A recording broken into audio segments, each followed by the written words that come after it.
আজকে অনেক দিন পরে খুব চুরমুর খেতে ইচ্ছে করছিল।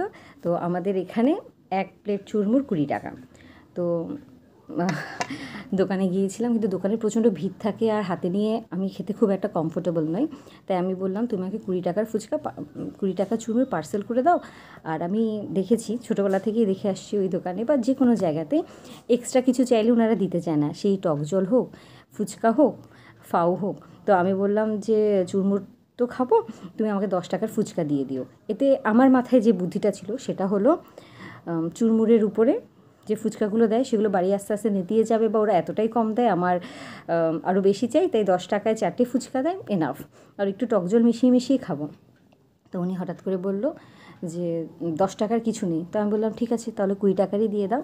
তো তখনও দুজন লোক ছিল, যে সবাই চলে গেছে, মানে আজকে খুব একটা ভিড় ছিল না, যে সবাই চলে গেছে।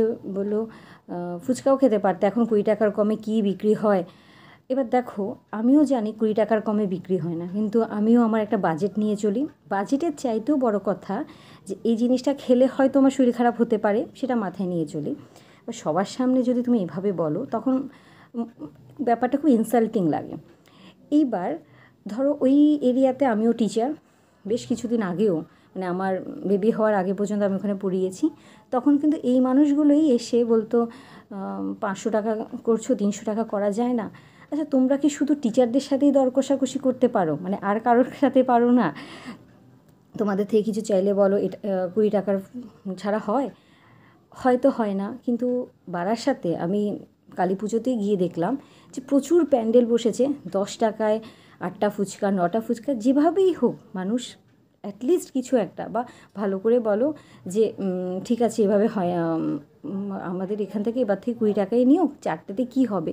তুমি সেম কথাটা সুন্দর করেও বলতে পারো, কিন্তু আজকাল মানুষের অ্যাপ্রোচটাই না প্রচণ্ড খারাপ। তারপরে আর এদের দোকানেও যেতে ইচ্ছে করে না। এরপরে ওরাই দুঃখ করে বলবে, এখন তো শুনেছি বারবিকিউ নেশানেও নাকি ফুচকা বিক্রি করা হয়। ফুচকা এমন কিছু কঠিন নয়, কয়েকবার ইউটিউব দেখে আজকাল আমরা সব বানিয়ে ফেলি, সব কিছু। শুধু মাঝে মাঝে একটু বাইরের খেতে ইচ্ছে করে, পরিশ্রম করতে ইচ্ছে করে না, বা আমাদের কাছেও নানা অপশান থাকে। যখন বারাসাত থেকে অটো করে বাড়ি ফিরছি, মানে আমি ননদের বাড়ি গিয়েছিলাম বারাসাতে ভাইফোঁটা উপলক্ষে। তো তখন অটোতে বসে আছি, আর আমার কোলে আমার ছেলে ছিল, ওর বয়স 2.5 বছর, খুব ছটফট করছিল। পাশে একটা ইয়াং কাপল ছিল। ইয়াং কাপলটা প্রচণ্ড মানে ইরিটেট হচ্ছে, একটা বাচ্চা বারবার এই করছে, সেই করছে, ওই করছে, আর বারবার অ্যাটেনশান পাওয়ার জন্য ওর যে বয়ফ্রেন্ড আছে তার হাতটা ধরছে, ওর নাকি বমি পাচ্ছে, মাথা ঘোরাচ্ছে, নানা কিছু।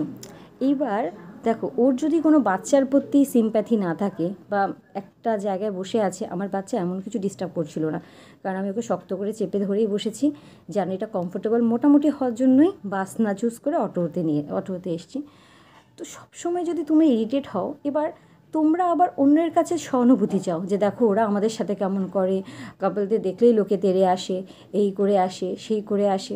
পুজোতে যখন ঘুরতে গেছি, আমরা অ্যাভয়েড করি বিনুকে কোথাও নিয়ে যাওয়া। বিনুকে পাড়ার প্যান্ডেলে নিয়ে যাই, সব জায়গায় নিয়ে যাই। ধরো কোনো দিন হলো ট্রেনে যাচ্ছি, যেখানে নিতেই হবে, একটু কারো গায়ে পা লাগলো। বাচ্চারা জেনারেলি হাঁটে না, তাই বাচ্চাদের জুতোতে না অত নোংরা থাকে না। এমনভাবে এক একজন রিয়্যাক্ট করে, তারপরে মানে নিজেদেরই একটা অপরাধ বোধ হয় যে ইস, ওকে আনলাম এই ভিড়ের মধ্যে। তার মধ্যে আমার হাজব্যান্ড আছে, শুরু করে দেয়, হ্যাঁ গাড়িতেই তো আসতে পারতাম। এবার দেখো, গাড়িতে আসাটা ইজ নট দ্য সলিউশন। এখন সবার মধ্যে একটা আনরেস্ট তৈরি হয়েছে, কেউ কারো কিছু সহ্য করতে পারে না, কিন্তু নিজের ব্যাপারে নিজের সমস্ত কিছু চাই, যে আমাকে ওরা প্রপার রেসপেক্ট করবে, প্রপার ট্রিটমেন্ট করবে, কিন্তু আমি কাউকে কিছু করব না।